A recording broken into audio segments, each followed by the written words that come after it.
ሰላም ጤና ይስጥልኝ ክቡራትና ገዝ ተከታታዮች እንደምን አላችሁ? እኔ አለው እግዚአብሔር ይመስገን ደህና ነኝ። ዛሬም በጠቃሚና በአዲስ ፕሮግራም በድጋሜ ተገናኝተናል።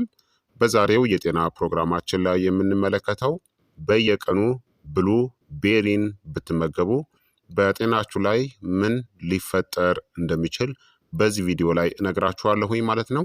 ይህ የጤና ትምህርት ታዲያ ለበርካታ ሰዎች በጣም ጠቃሚና አስተማሪ ስለሆነ ሁላችሁም በቅንነት ላይክ እና ሼር በማድረግ ሌሎችንም አስተምሩ አሳውቁላለሁኝ። ጥያቄያችሁን በኮመንት ላይ አስፍሩልኝ። በቀጥታ ወደ ጤና ትምህርታችን የማልፍ ይሆናል።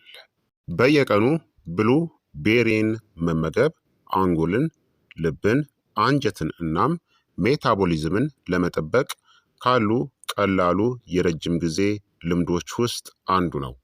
ብሉቤሪ በአንቶሲያኒን በጥቁር ሰማያዊ አንቲኦክሲዳንት ቀለሙ በቫይታሚን ሲ በፋይበር እናም በብግነትንና የኦክሲዲቲቭ ስትረስን በሚከላከሉ የእጽዋት ውህዶች የበለጸገ ነው።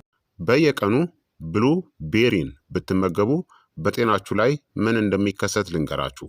ለበርካታ ሳምንታት በቀን ግማሽ ኩባያ ብሉቤሪን ብትመገቡ፣ አንደኛ የአንጎላችሁ ተግባር ይሻሻላል። ብሉቤሪ ብዙ ጊዜ የአንጎል ፍሬዎች ተብለው ይጠራሉ። እነዚህ በአንቶሲያኒን የበለጸጉ ናቸው። ወደ አንጎል የደም ፍሰትን ያሻሽላሉ፣ የአንጎል ሴሎችን ከኦክሲዲቲቭ ጉዳት ይጠብቃሉ፣ ትውስታን እናም ትኩረትንም ይደግፋሉ። አንዳንድ ጥናቶች ተከታታይነት ያለው አወሳሰድ ካለ በኋላ የማስታወስ ችሎታ እናም የማቀነባበር ፍጥነት መሻሻልን ያሳያሉ። በውጤቱም የተሻለ ትኩረት፣ አነስተኛ የአእምሮ ድካምና ከዕድሜ ጋር ለተያያዘ የእውቀት መቀነስ ጥበቃም ሊረዳ ይችላል። ሁለተኛ የአንጀታችሁ ጤናም ይጠነክራል። ብሉቤሪ የሚሟሟ ፋይበር እናም ፕሪባዮቲክ ውህዶችን ይይዛል። እነዚህ ጠቃሚ የአንጀት ባክቴሪያዎችን ይመግባሉ። በውጤቱም አነስተኛ የሆድ መነፋት በጊዜ ሂደት፣ የተሻለ የሰገራ ወጥነትና የተሻሻለ የምግብ መፈጨት ይኖራቸዋል። እንዲሁም የአንጀት ብግነት ወይም ደግሞ ኢንፍላሜሽንንም ለመቀነስ ይረዳሉ። ሶስተኛ ልባችሁም ይጠበቃል። የዕለት ተዕለት ብሉቤሪ አጠቃቀም የኤልዲኤል ወይም መጥፎ ኮሌስትሮል ኦክሳይድ መሆኑን ይቀንሳል። የደም ቧንቧ የመተጣጠፍ ችሎታን ያሻሽላል። የደም ግፊትን በጥቂቱ ይቀንሳል።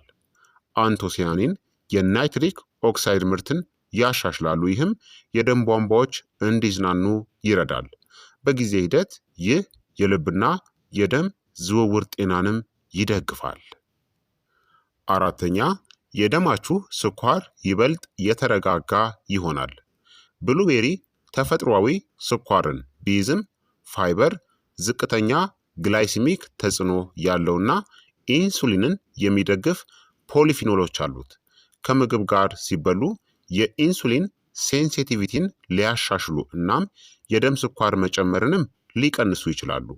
ስለ ቅድመ ስኳር በሽታ ፕሪ ዲያቤቲስ ለሚያስቡ ሰዎች በጣም ጥሩ አማራጭ ነው። አምስተኛ የብግነት ወይም የኢንፍላሜሽን መጠናችሁ ይቀንሳል። ስር የሰደደ ብግነት ወይም ደግሞ ኢንፍላሜሽን ለመገጣጠሚያ ህመም፣ ለአንጎል እርጅና፣ የልብ በሽታ፣ ለአንጀት ችግሮች አስተዋጽኦ ያደርጋል። ብሉቤሪ በሰውነት ውስጥ የብግነት ምልክቶችን ይቀንሳል። ከሳምንታት ተከታታይ አወሳሰድ በኋላ አንዳንዶች አነስተኛ የሆነ የመገጣጠሚያ ጥንካሬ፣ አነስተኛ የሆነ ድካምን ያስተውላሉ። ስድስተኛ ቆዳችሁ ጤናማ ይሆናል። ቫይታሚን ሲ እና የአንቲኦክሲዳንት ይዘቶቹ የኮላጅን ምርትን ይጨምራሉ፣ ከፀሐይ ጉዳትም ይጠብቃሉ፣ የኦክሲዲቲቭ እርጅናንም ይቀንሳሉ። ብሩህ ቆዳ፣ የተሻሻለ የቆዳ ገጽታ እናም የመሸብሸብ መዘግየት ለረጅም ጊዜ ታስተውላላችሁ። ሰባተኛ የበሽታ መከላከያ ስርዓታችሁ ይጠናከራል። ብሉቤሪ ቫይታሚን ሲ፣ አንቲኦክሲዳንቶችና ጸረ ተዋሲያን የሆኑ የእጽዋት ውህዶችን ይሰጠናል። እነዚህ የመከላከያ ሴል ተግባርን ይደግፋሉ። መደበኛ የሆነ አወሳሰድ ካላችሁ አነስተኛ የኢንፌክሽን ድግግሞሽን ይቀንሳል፣ ከጉንፋን ለማገገምም ይረዳል። 8ኛ አይኖቻችሁ ድጋፍ ያገኛሉ።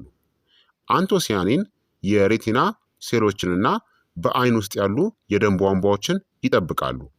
ከእድሜ ጋር ለተያያዘ የማየት ችሎታ መቀነስም አስተዋጽኦ የሚያደርገውን የኦክሲዲቲቭ ጉዳትን ሊቀንሱ ይችላሉ። በተለይ ስክሪን ብዙ የምትጠቀሙ ከሆነ እናም እድሜያችሁ ከ40 ዓመት በላይ ከሆነ በጣም ጠቃሚ። 9ኛ የሆድ ስብን ሊቀንስም ይችላል በተዘዋዋሪ። ብሉቤሪ ዝቅተኛ ካሎሪ ናቸው፣ ከፍተኛ ፋይበር አላቸው፣ በተፈጥሮም ጣፋጭ ናቸው። ለተቀነባበሩ ጣፋጮች ያላችሁን ፍላጎት ይቀንሳሉ። የተሻለ የኢንሱሊን ቁጥጥርና አነስተኛ ብግነት ማለት በጊዜ ሂደት የተሻለ የስብ ሜታቦሊዝም ይኖራል ማለት ነው። ነገር ግን ተአምራዊ ስብ አቃጣይ አይደሉም።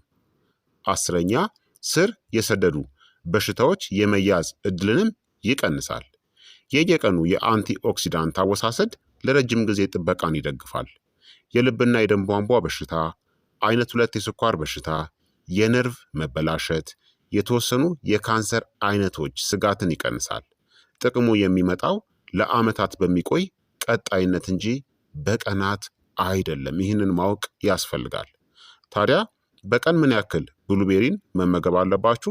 ከግማሽ እስከ 1 ኩባያ መመገብ ትችላላችሁ። ማለትም ከ75 እስከ 150 ግራም ማለት ነው። ይህ ፋይበር ጠንካራ የሆነ የአንቲኦክሲዳንት መጠንን፣ መካከለኛ ተፈጥሯዊ የሆነ ስኳርንም ይሰጠናል። የደም ስኳርን የምትቆጣጠሩ ከሆነ በቀን ከ2 እስከ 3 ኩባያ መብላትን አስወግዱ። ታዲያ ብሉቤሪን ለመብላት ምርጡ መንገድ ጠዋት ከቁርስ ጋር፣ እንደ መክሰስ ከእርጎ ጋር፣ በአጃ ወይም ደግሞ በኦትሜል ውስጥና ከለውዝ ጋር መመገብ ትችላላችሁ። ለደም ስኳር ቁጥጥር ደግሞ ምርጡ ከፕሮቲን ወይም ከጤናማ ስብ ከእርጎ ከለውዝና ከሲድስ ጋር ከቺያሲድና ከተልባ ጋር ተመገቧቸው።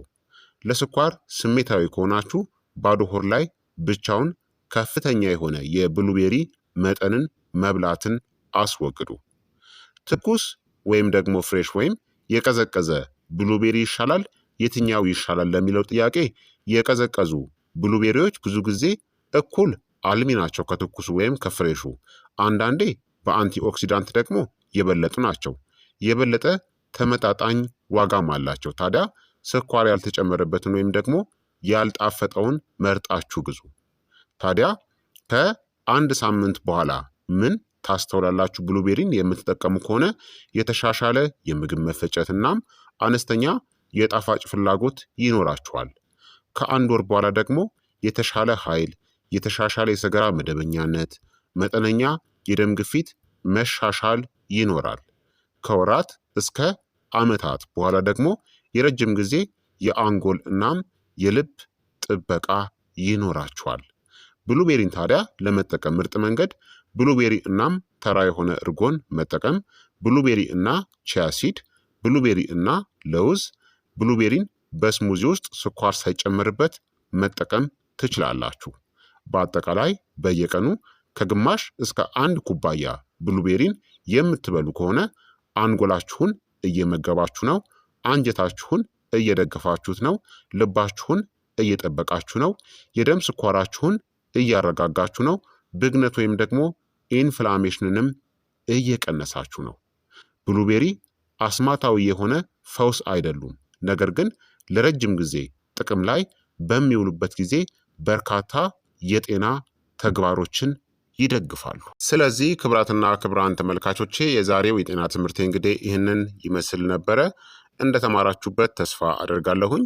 ሀሳብ አስተያየታችሁም ደግሞ አይለየኝ ይላለሁ። ይህ የጤና ትምህርት ለበርካታ ሰዎች እንዲደርስ ሁላችሁም በቅንነት ላይክና ሼር ማድረጋችሁን አትዘንጉ። በቀጣይ የጤና ትምህርት እስከምንገናኝ እኔንም እናንተንም ቸር ያቆየን። መልካም ጊዜ፣ መልካም ቆይታ። ቻው ቻው።